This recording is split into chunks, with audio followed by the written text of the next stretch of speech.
Olá, tudo bem? Eu sou o pastor Danilo e hoje, neste 5º dia de campanha, falaremos a respeito de cura interior e família. Em Jeremias capítulo 6, versículo 16, está escrito o seguinte: Assim diz o Senhor, ponde-vos nos caminhos e vede, e perguntai pelas veredas antigas, qual é o bom caminho? E andai por ele, e achareis descanso para as vossas almas. Já parou para pensar no que o Senhor Jesus fez na sua vida até aqui? Vamos relembrar? Salvação, cura, libertação, restituição, restauração e batismo no Espírito Santo. Mas isso é só o começo, pois em 1 Coríntios capítulo 2, versículo 9, a Bíblia nos diz que as coisas que o olho não viu, e o ouvido não ouviu, e não subiram ao coração do homem, são exatamente essas as que Deus preparou para aqueles que o amam. Se você pensa que tudo o que Deus já fez na sua vida já está ótimo, é agora que Deus vai te surpreender. O Espírito Santo reservou este dia para tratar do seu passado. Mas aí você deve estar se perguntando, como assim? Então, preste bem atenção. Você é igual a soma de toda a herança que sua família depositou em você, mais a soma de tudo o que você plantou durante a sua vida. Resultado, muito do que você é hoje não foi escolha sua. Por exemplo, olhe para o seu RG e me diga se tudo o que está escrito lá no seu RG foi você que escolheu. Você não escolheu os seus pais, os seus irmãos, a sua aparência. Não foi você quem escolheu a sua genética, personalidade, educação, afetividade, classe social. E muitas vezes nem a sua própria religião foi você quem escolheu. E muitas vezes também nem o seu próprio time de futebol foi você quem escolheu. E nem o fato de você ser destro ou canhoto foi escolha sua. A Bíblia chama tudo isso de hereditariedade. E existe sim tanto a bênção quanto a maldição hereditária. Então, para você entender o que eu estou te falando, neste momento eu vou te apresentar qual é o plano de Deus para a família. Para Deus, família é uma entidade espiritual, ou seja, um homem e uma mulher unidos por aliança de casamento. E, desta maneira, os filhos são concebidos e nascem dentro da proteção espiritual desta aliança de casamento. Para Deus, família é uma unidade, aonde os pais são responsáveis pelos filhos e os filhos, consequentemente, obedientes aos pais. E desta maneira, os filhos estarão cobertos espiritualmente, protegidos, seguros e serão pessoas tementes a Deus. Os pais são responsáveis por transmitir a identidade e o destino corretos nas vidas dos filhos. E desta maneira, os filhos serão abençoados e quando chegarem à fase adulta, eles estarão autorizados e preparados a constituírem uma nova família. Ou seja, o plano de Deus para a família é de que haja um ciclo de bênção hereditária interminável. E abençoar significa lançar bênção, desejar o bem, exaltar, proteger e autorizar a prosperar. E agora eu vou apresentar a vocês o plano de Satanás para a família. Para o diabo, família é apenas um ajuntamento de pessoas.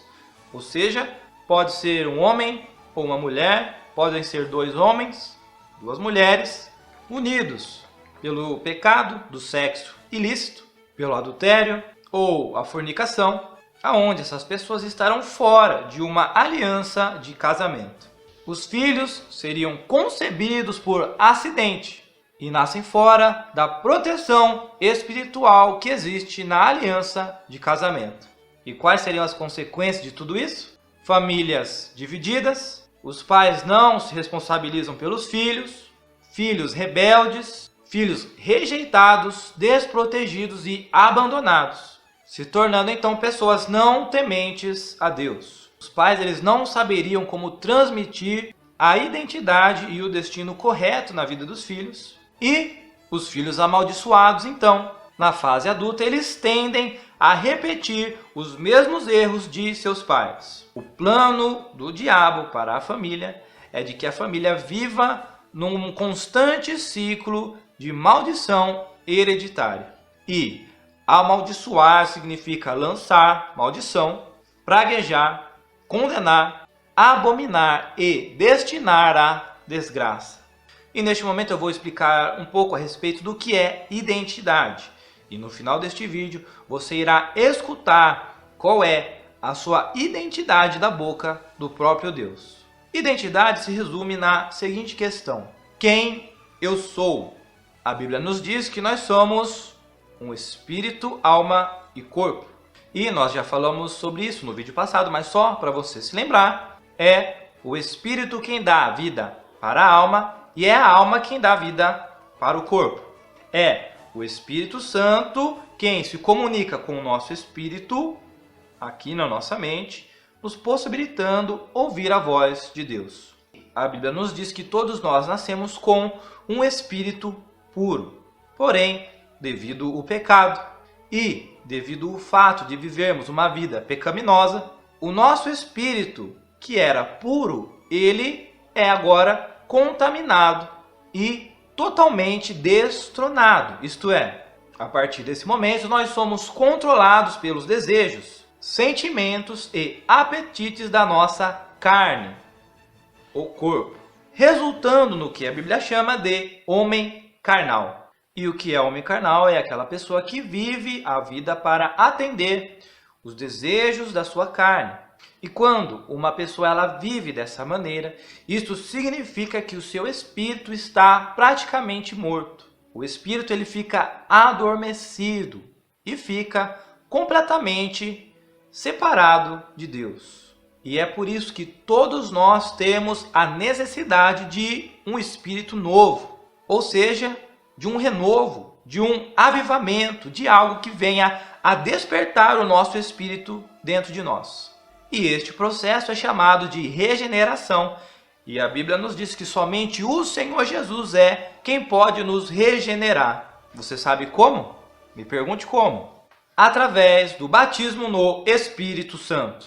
Quando somos batizados no Espírito Santo, o Espírito Santo ele mergulha em nós, passando a habitar dentro de nós, e o Espírito Santo se une ao nosso espírito, nos transformando no que a Bíblia chama em novas criaturas. E isso é apenas o início de uma enorme guerra que é travada dentro de cada um de nós. E esta guerra se chama a guerra entre o espírito e a carne.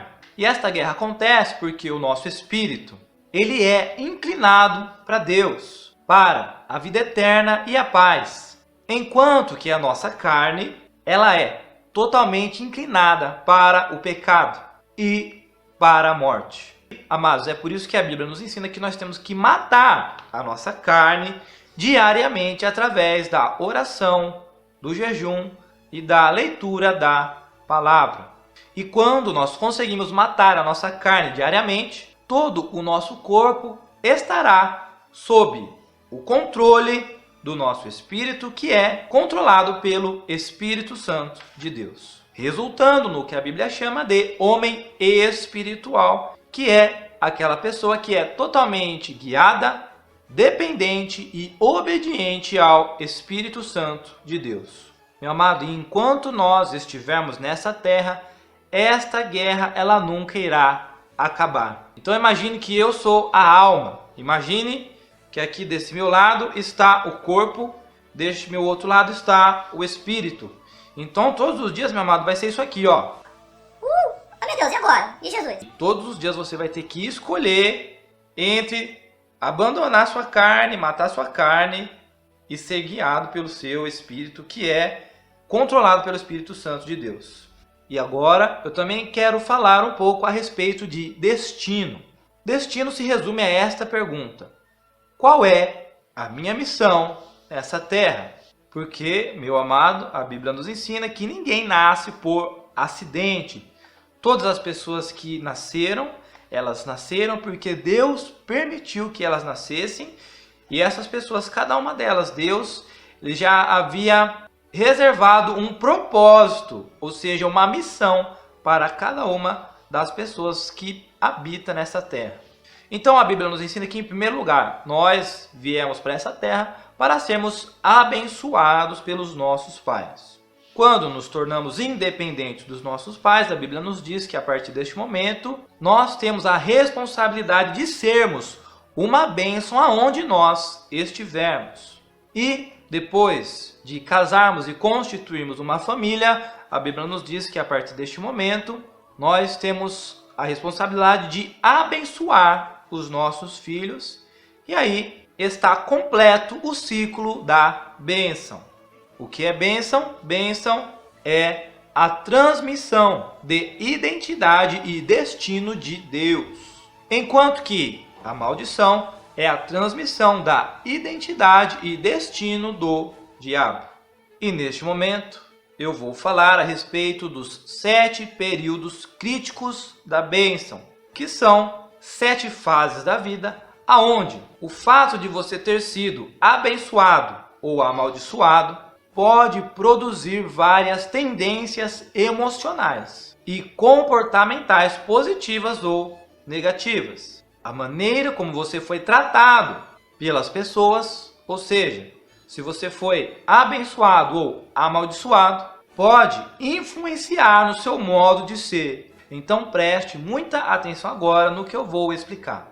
Os 7 períodos críticos da bênção são: primeiro, a concepção; segundo, a gravidez; terceiro, o nascimento; quarto, a infância; quinto, puberdade; sexto, casamento; e por último, a velhice.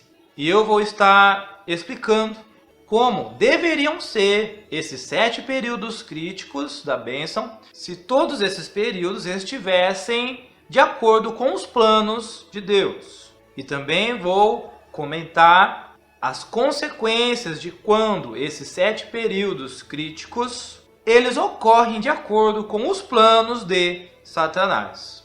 Então vamos lá. Primeiro período crítico, concepção.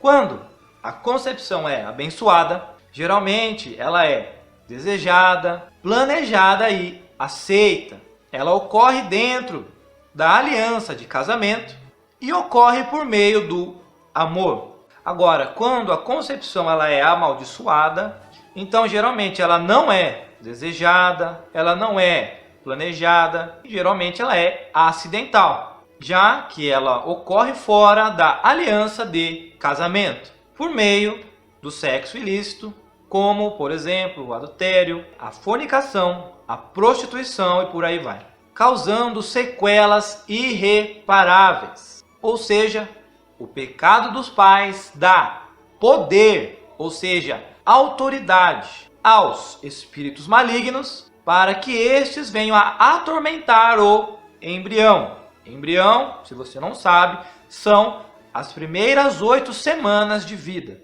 Segundo período, a gravidez. Quando a gravidez é abençoada, então ela é desejada, planejada e aceita.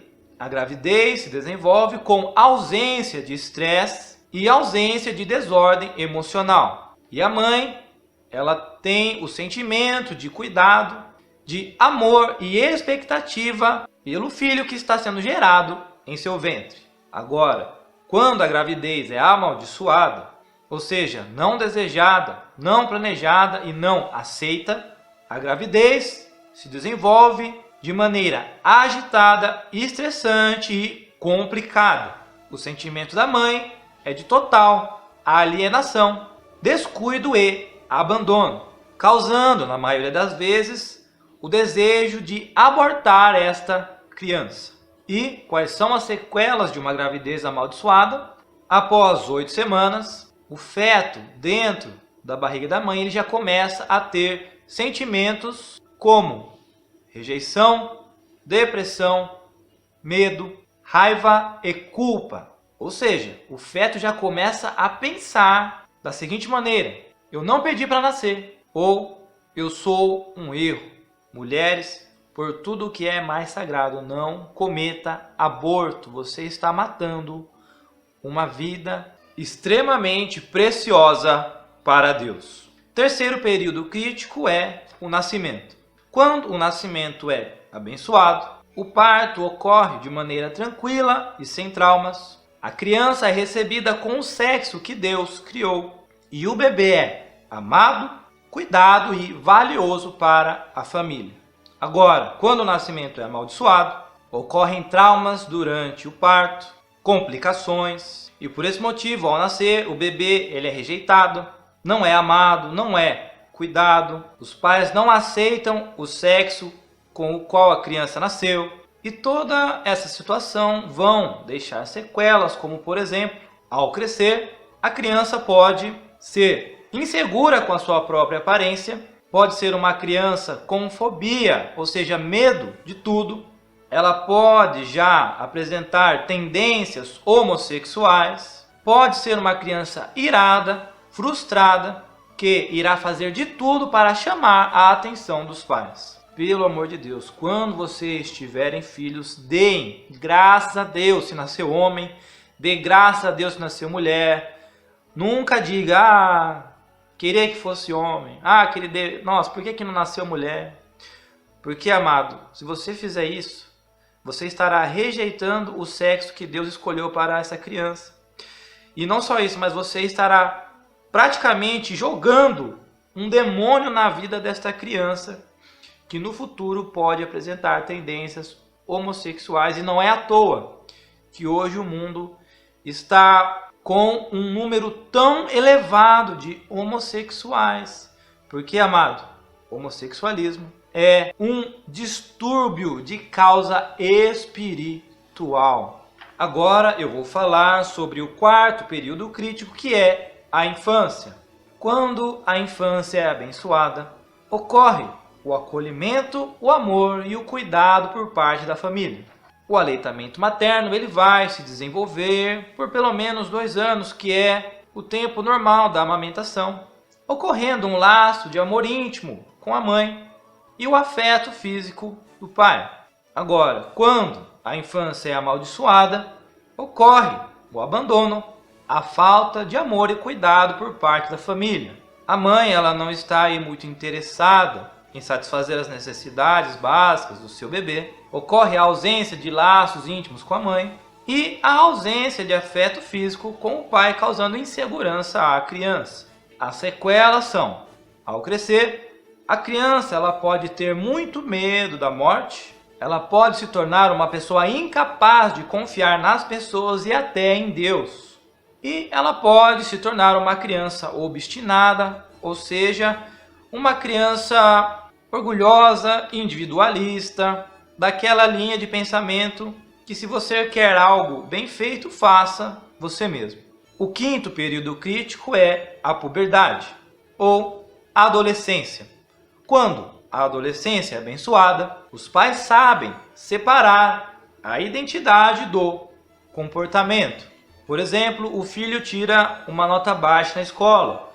A maneira correta de corrigir o filho é dizer: filho, você é amado, você é precioso, mas vamos ter que te colocar de castigo até você tirar uma nota 10. Os pais eles fazem de tudo para facilitar o diálogo com os seus filhos nessa fase tão complicada. É nessa fase onde os filhos já querem se tornar independentes dos seus pais. É nessa fase onde a dependência da mãe ela é rompida e aceita.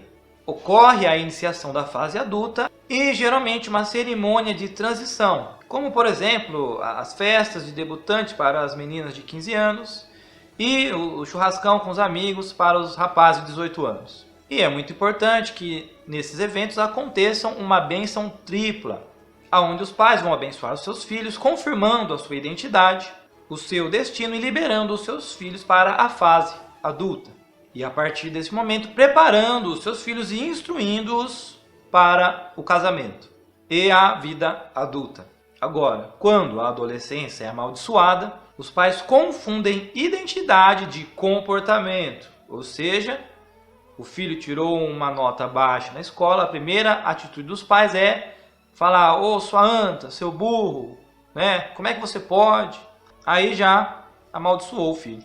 E aí o que acontece? Os pais não conseguem conversar, ter diálogo com seus filhos. Os pais ficam constrangidos com as mudanças físicas de seus filhos. Ocorre aí muita agressão física e verbal e, consequentemente, a ausência da bênção na vida dos filhos na fase da puberdade. E as sequelas são rebeldia, adolescentes inseguros, com baixa autoestima, complexo de inferioridade, fazem de tudo para chamar a atenção dos pais, ausência de liberação à fase adulta e mágoas profundas, amarrando as almas dos filhos a seus pais, resultando numa falta de relacionamento entre os dois. O sexto período crítico é o casamento. Quando o casamento é abençoado, os pais concordam com a escolha da nora ou do genro dos filhos. A nora ou o genro, ele é aprovado e acolhido pelos pais e as duas famílias abençoam o casal no dia do casamento.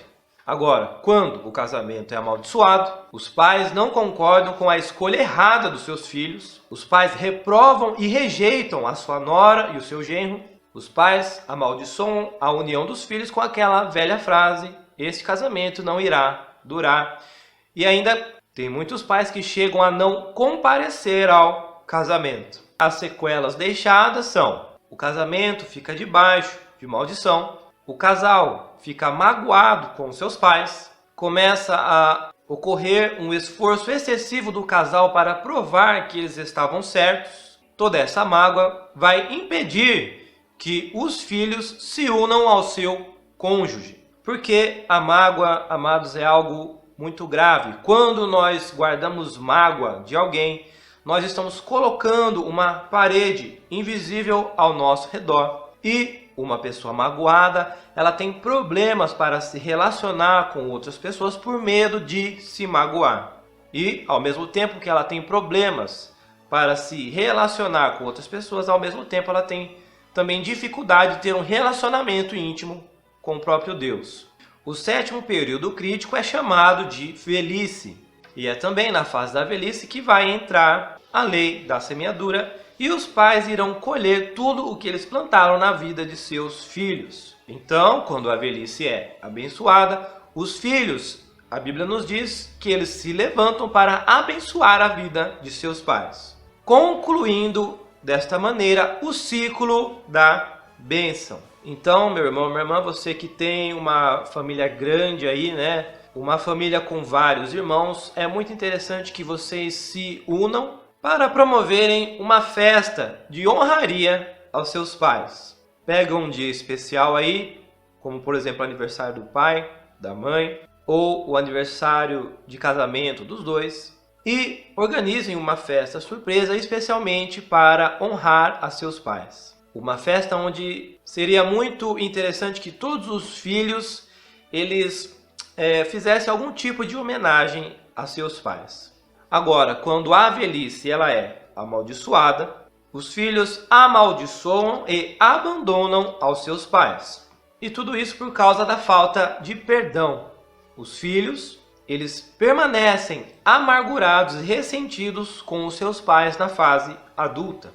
E as sequelas geradas por essa maldição são: se você tem o sonho de ver os seus pais indo na mesma igreja que você, então isso nunca irá acontecer, pois os pais nunca irão se converter com esse tipo de atitude. Pois os pais eles não apreciam a amizade dos filhos, e a Bíblia nos deixa bem claro que filhos que não honram aos seus pais, eles não prosperam e ainda a sua vida é abreviada. Enfim, acredito que você tenha identificado e compreendido muita coisa ao seu respeito. Mas não se preocupe. O Espírito Santo de Deus, ele quer converter todas essas maldições que você acumulou durante a sua vida em bênçãos. E ele quer arrancar de você todas as mágoas e os sentimentos negativos que você acumulou durante toda a sua vida. Pois, além das mágoas prejudicarem o nosso relacionamento com as pessoas à nossa volta e também com Deus, a Bíblia nos diz que guardar mágoas também vai prejudicar a nossa saúde.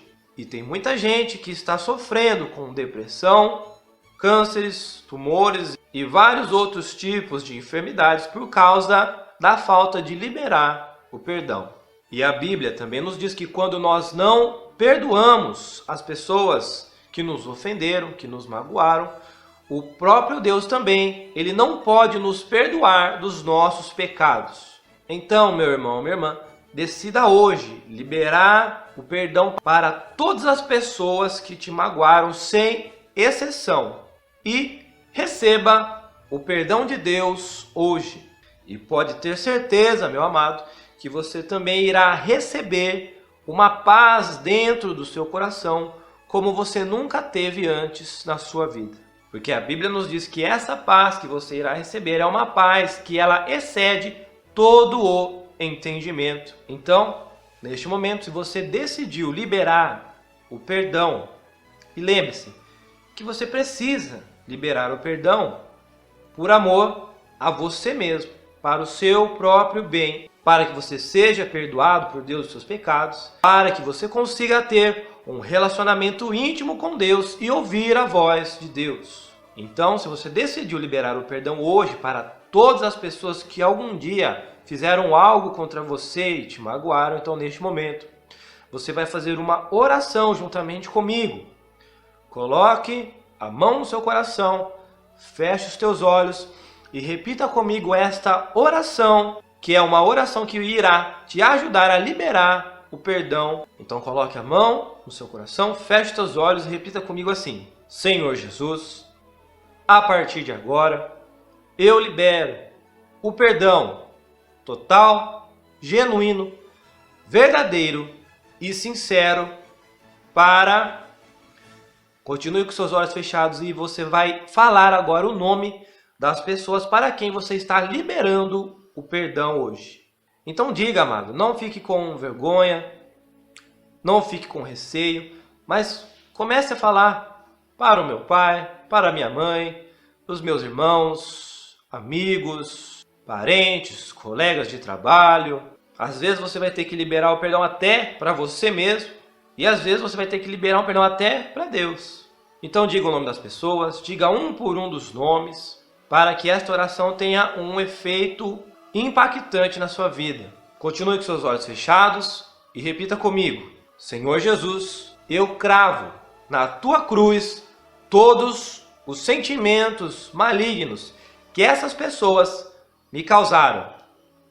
Eu cravo na tua cruz agora toda mágoa, todo ódio, toda raiva, toda dor, toda humilhação, toda a rejeição, toda a inveja. Continue com seus olhos fechados e diga, amado, todos os sentimentos que você está cravando na cruz do Senhor Jesus agora, nesse exato momento. Isso, vai falando, diga todos. O Espírito Santo vai te ajudar a lembrar de cada pessoa que você precisa liberar o perdão, de cada sentimento que te causaram. E neste momento, repita comigo: Senhor Jesus, eu desfaço o laço de Satanás da minha vida e coloco as pontas deste laço nas tuas mãos, Senhor Jesus, e libero o perdão total, genuíno, verdadeiro e sincero para todas essas pessoas agora, em nome do Senhor Jesus. Amém e amém. Então, meu irmão, minha irmã, se você conseguiu fazer esta oração com sinceridade, neste exato momento, eu tenho certeza que você está sentindo uma enorme paz dentro do seu coração. Você está sentindo agora que saiu de você pelo menos umas 10 toneladas de mágoas de dentro de você. E agora nós iremos fazer um teste para saber se realmente você conseguiu liberar o perdão hoje ou se ainda ficou um restinho de mágoas em seu coração. Então, neste momento, mais uma vez, você vai fechar os teus olhos, você vai colocar a mão no seu coração e você vai fazer uma pergunta para Deus neste exato momento e Deus ele vai falar algo para você agora. E se você conseguiu limpar o seu coração de todas as mágoas, você agora vai conseguir ouvir a voz de Deus falando com você neste exato momento. Então feche os teus olhos, coloque a mão no seu coração e você vai fazer uma pergunta para Deus em voz alta. Então repita comigo assim, bem forte. Pai, mais forte. Pai, como o Senhor me vê?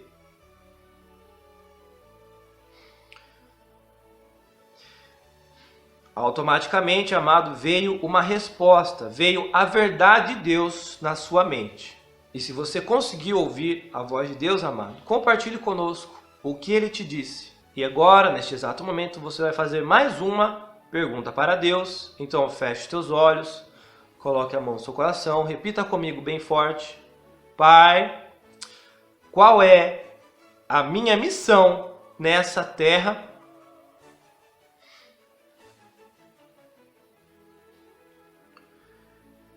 Isso, automaticamente veio uma resposta de Deus na sua mente, amado. Então esta é a missão, o propósito que Deus tem, os planos que Deus tem para a sua vida aqui nesta terra.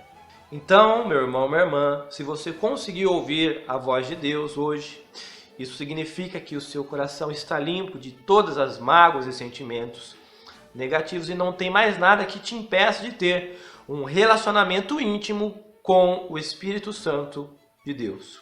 Agora, se você não conseguiu ouvir a voz de Deus, isso significa que talvez tenham ficado algumas mágoas ainda dentro do seu coração. Ou então, amado, você precisa fazer mais jejum e colocar em prática tudo o que nós ensinamos a vocês no outro vídeo, no 4º dia da campanha, onde nós ensinamos vocês a buscarem intimidade e relacionamento com o Espírito Santo de Deus. Então, amados, tenho certeza que muita gente chorou hoje, né? Mas graças a Deus foi um choro de alívio. E tenho certeza que essa experiência que você teve hoje irá mudar a sua vida completamente da água para o vinho, assim como mudou a minha vida. Então, amados, Deus abençoe a cada um de vocês. E neste momento nós iremos ter o nosso mover do Espírito Santo, aonde os líderes irão colocar alguns louvores e todos vocês irão se ajoelhar para falar com o Espírito Santo de Deus. E tenho certeza que o Espírito Santo irá usar os líderes para falar com cada um de vocês ainda hoje. Amém? Então Deus abençoe a cada um de vocês. Fiquem com Deus. A paz do Senhor, um grande abraço e até o 6º dia da campanha Deus do Impossível, onde nós iremos falar a respeito de prosperidade e vida financeira.